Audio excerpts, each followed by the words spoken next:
Global warming. Dauber yawned sweetly, scratched his belly, stretched, and finally woke up. As always in the morning, his mother-in-law deliberately turned the radio to full volume, and once again Dauber was forced to listen to yet another ominous prophecy from the news commentator about the imminent end of the world due to global climate warming. These forecasts were reinforced by the oppressive heat reigning in the room despite the open window. However, some scholars claim that our ancestors lived in an even hotter and more humid climate, the radio continued in a surprisingly grating voice, and therefore they see nothing catastrophic in what is happening now. Easy for them to claim, muttered Dauber. They are probably sitting in air-conditioned rooms, while here one could easily sweat to death. An unexpected knock at the door prevented him from developing this thought further. Dauber sat up on the bed and groped with his foot for his slippers. His mother-in-law shuffled toward the door. "Who is there?" "Has Dauber already awakened?" came the loud voice of Abels, Dauber's former classmate, from behind the door. "I am awake! I am awake!" replied Dauber. A minute later, the large and noisy Abels filled the entire room. Abels was fortunate in life. His work coincided with his hobby. All his working and leisure time he devoted to archaeology, and if he was not engaged in it, he was speaking about it, which greatly irritated those around him.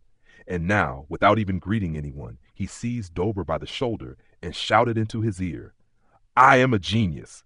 Do you realize that?" Dauber was already accustomed to such declarations. "Indeed," was all he said. "I have made a great discovery. Did you hear what was said on the radio? Those fools in the academic council mocked me. Well, he who laughs last laughs best, and I shall have the last laugh." Abels released Dauber's shoulder and began pacing the room, waving his arms. He struck the slippers with his foot and sent them flying under the bed.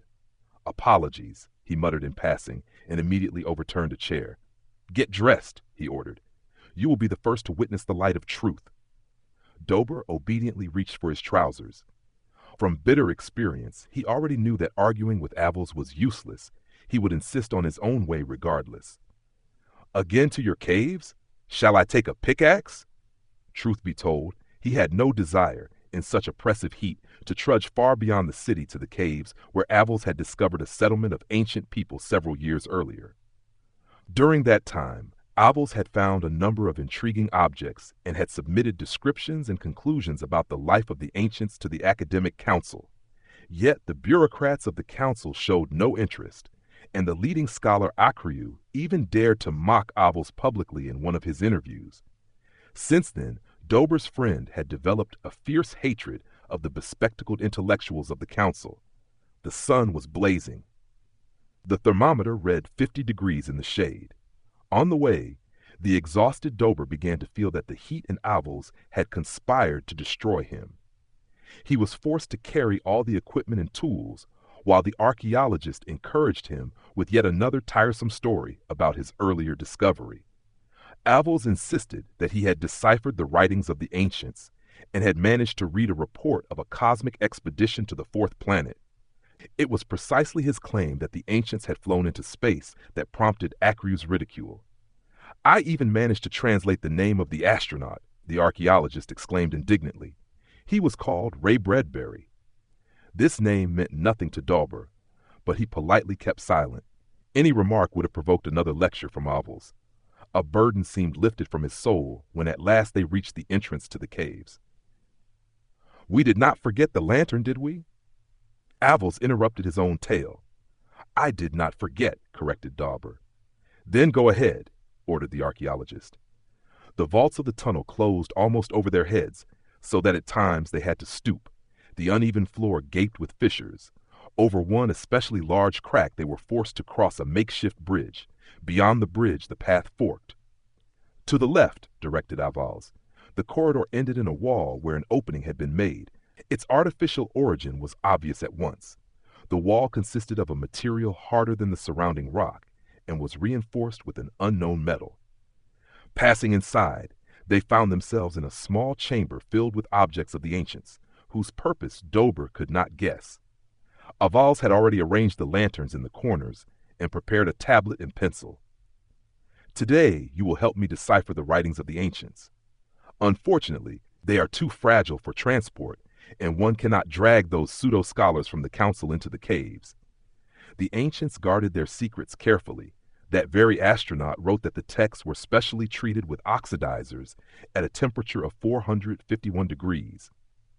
Impressive, Dober whistled. Yes, even now we cannot attain such a temperature.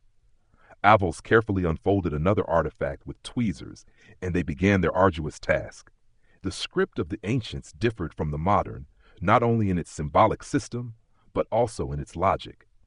They were obliged to translate individual signs first, and only then attempt to compose words and sentences, though often the meaning still remained obscure. Dober diligently recorded Avos's comments, while the latter ever more frequently cried out in excitement and rubbed his hands in delight. You cannot imagine our fortune. Today we have found a report on the state of climate in the distant past, and this document refutes all the theories upon which modern science is based. It had been believed that the ancients lived in a hotter climate than the present, could not adapt to the sharp cooling, and perished. Here it speaks of the threat of warming. Listen.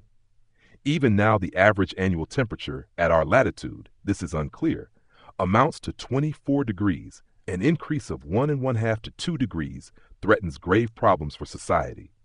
Do you understand what this means? It is necessary to sound the alarm. All these governmental tales that global warming is a natural process posing no danger to us are merely attempts to close their eyes to catastrophe that threatens us. Tomorrow I shall deliver an accusatory speech in the council. Are you certain you are not mistaken? No. You see, these numbers indicate temperature, and the scale itself has come down to us from the ancients, unchanged for thousands of years. They returned home by evening. Dober was melancholy. He pitied the ancients, who had perished from the heat, and pitied himself, trudging beneath the blazing sun.